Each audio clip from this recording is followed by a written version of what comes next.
Sinalubong ng trahedya ang mga sakay na isang van sa Sariaya, Quezon. 7 ang patay at 7 ang kritikal nang masalpok sila ng delivery truck. Nakatutok si Jonathan Andal. May bata pa. Nagtulong-tulong ang rescuers sa pagsagip sa 14 na pasaherong naipit sa loob ng van na ito sa Sariaya, Quezon matapos bumangga sa kasalubong na delivery truck. Pahirapan ng pagsagip, gumamit ang mga rescuer ng hydraulic bolt cutter para maialis ang mga naipit.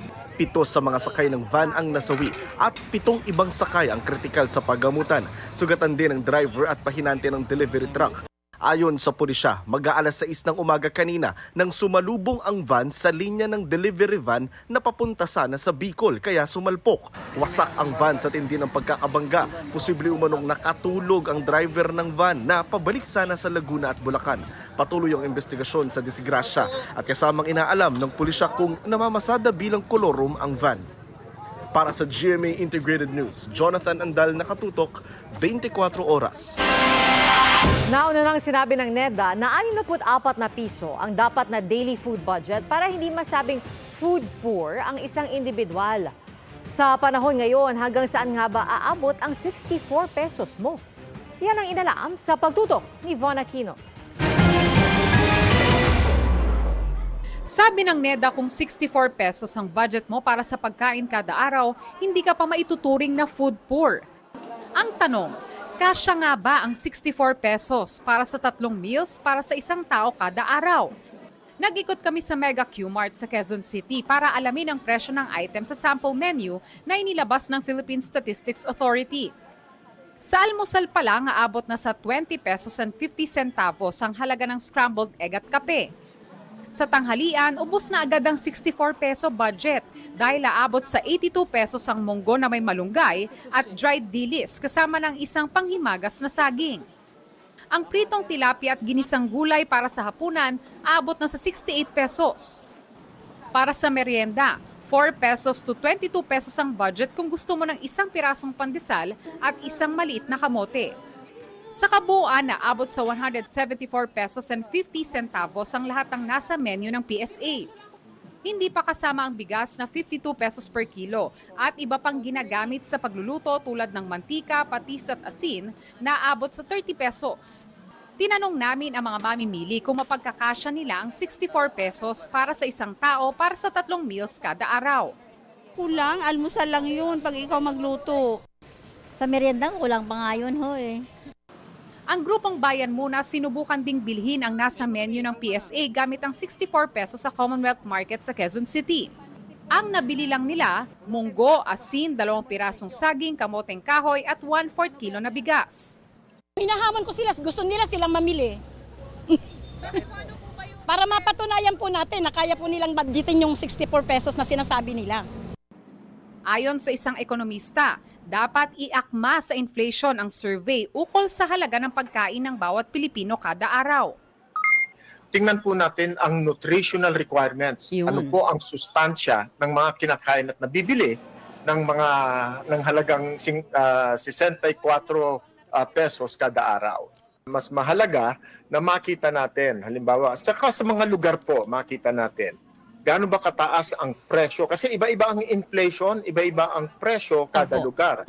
At iba-iba rin po ang sinusweldo ng ating mga manggagawa sa iba't ibang lugar. Naniniwala rin siyang hindi sapat ang 64 pesos kada araw.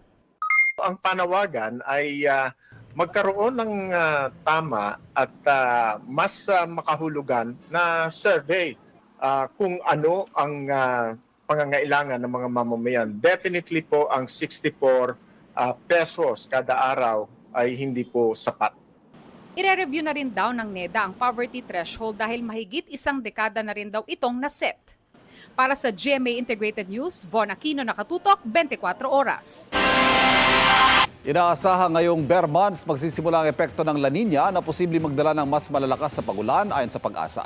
Pinaghahandaan na mga banta nito sa kalusugan, kabilang na ang banta ng pagkalat ng African Swine Fever. Narito ang aking pagtutok. Kung ang El Nino nagdulot ng halos 10 bilyong pisong pinsala sa agrikultura, mas kinatatakutan ng mga ahensya ng pamahalaan ang La Nina Ayon kay Calamities and Disaster spokesperson Joey Villarama.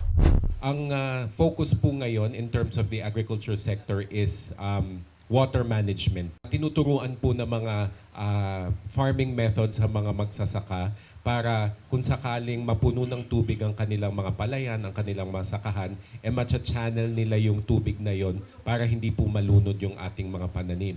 Sa Pag-asa advisory nitong August 7, 70% ang posibilidad na magsimula umira lang La Nina sa Agosto hanggang Oktubre at maaaring magtagal hanggang sa Marso ng susunod na taon. Ibig sabihin, posibleng maging mas malalakas sa pagulan at mga bagyo na mararanasan hanggang sa unang bahagi ng taong 2025. Kaya minamadali ang ilang proyekto para sa water impounding system tulad ng mga dam. Bukod sa agrikultura, pinaghahandaan din ang banta sa kaligtasan tuwing may bagyo at mga baha. Pinaiigting ang ugnayan ng Department of Agriculture at Department of Health sa pagtutok sa banta ng La Nina sa kalusugan ng mga tao at mga hayop. Lalo't sabi ng DA, dahil sa mga pagbaha, kaya dumami ang mga kaso ng African Swine Fever. Panawagan ng Samahang Industriya ng Agrikultura o SINAG, tutukan ng mga checkpoint at bakunahan kontra ASF bago pumasok ang La Nina. Ang importante is yung biosecurity and yung checkpoint natin dapat ayusin and bantayan yung pag-transport ng mga baboy sa other places. If magiging aggravating factor ang bagyo, ang pagbabaha, ang ulan sa pagkalat ng disease, whether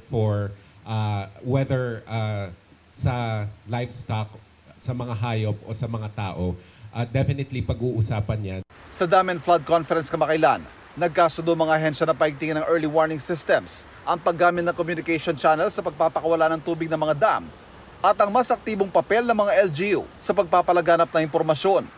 Isa ito sa mga pinuna ng Pangulo na mag-inspeksyon sa Valenzuela matapos ang bagyong Karina at Habagat. Kailangan single at saka unified yung source of information para hindi malito yung mga tao. Number two, the importance of the local government units in disseminating the information and the instructions. Sa Metro Manila, patuloy ang apela ng pamahalaan sa mga mamamayan na maging bahagi ng solusyon at huwag palalain ang problema ng basura na isa sa mga pangunahing dahilan ng mga pagbaha. Tiniyak ng task force sa may pondong 15 billion pesos para sa National Disaster Risk Reduction Management ngayong taon.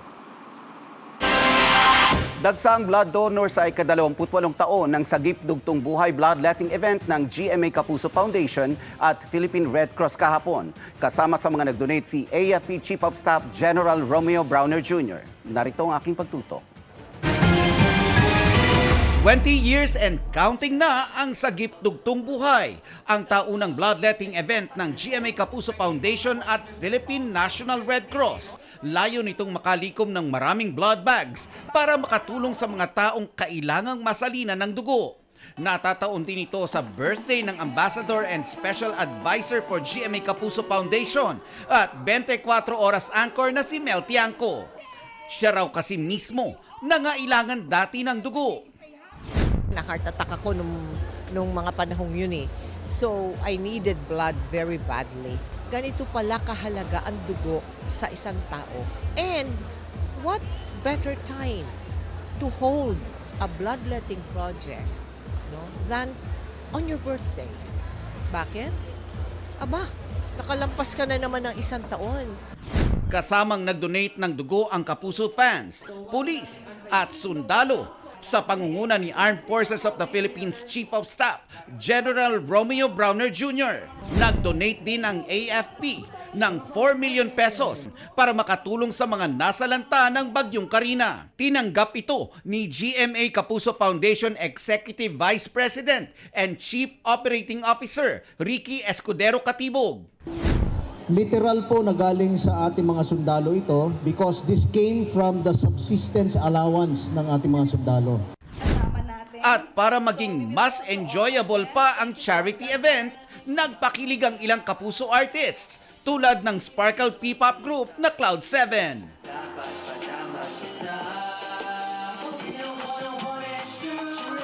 Mga Kapuso, maging updated sa showbiz happenings anumang oras. Mag-subscribe sa GMA Integrated News sa YouTube. At para sa mga Kapuso abroad, bisitahin ang GMA Pinoy TV at www.gmanews.tv.